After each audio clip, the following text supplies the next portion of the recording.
Hi everybody, here's ROC NOVA, and this is part 2 of one of the games I played at the ROC NOVA tournament last week.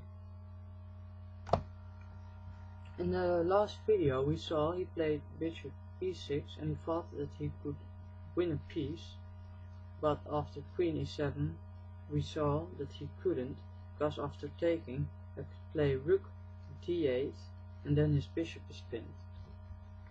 Now he saw it, of course, and he played bishop f5.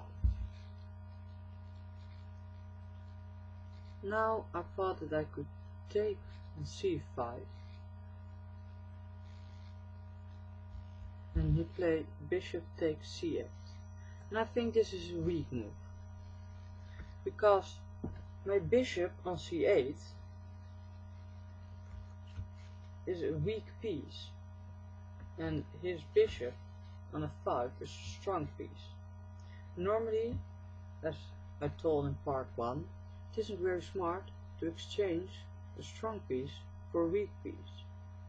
Though now he seems kind of forced to play it because his bishop is attacked twice and only defended once.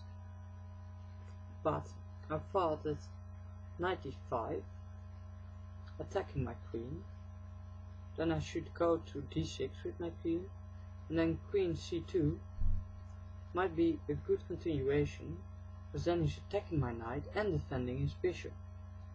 And then maybe later he could exchange his bishop if it would guarantee a better position. But he played it directly. Bishop takes c8. I took back with my rook on a8, and he played knight e5.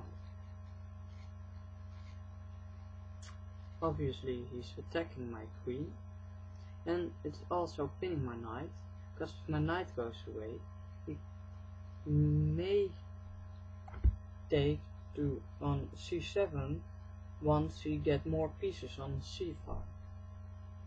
So played queen d6. I have to, because I have to defend the knight.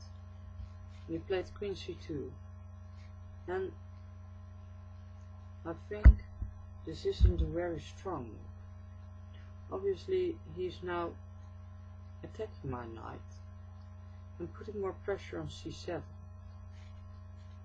but he also could have taken my g5 pawn straight away, and then material would be even, and chances then are almost equal. Queen c2, of course, also playable.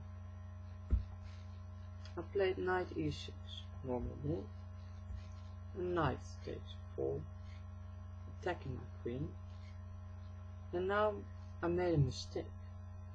And this is just a mistake that just shows that I have a lack of games. Normally I wouldn't make such a mistake, because here I played queen to e7, and obviously now he can take the knight, I have to take back, and then g5 again hangs.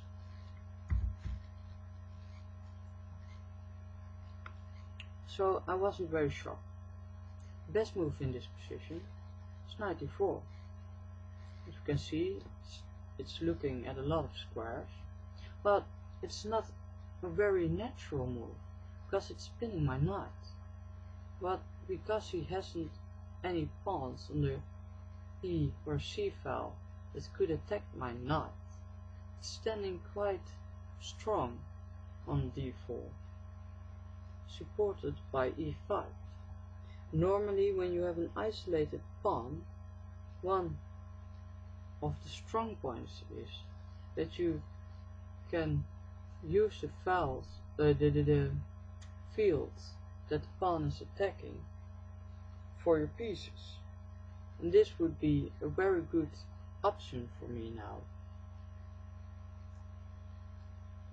But because it isn't a very natural move, I didn't even consider playing it. Just played queen e7, which is blunder. Now he took. I have to take back. And d5 hangs. And as we can see, it's 4 against 5 with the ponts. But if we look a bit better at the pawn formations, he has 3 against 1 on the king side and 2 against 3 on the queen side. So obviously when we go into an endgame and he doesn't make a fault, he's going to win on the king side, because 3 against 1 is an easy win.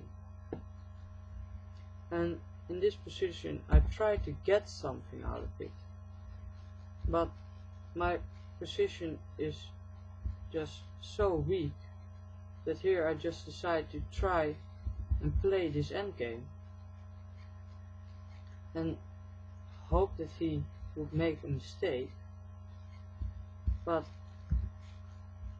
after a few moves I just saw that he wouldn't make a mistake, and here I played further a few moves, but after a few moves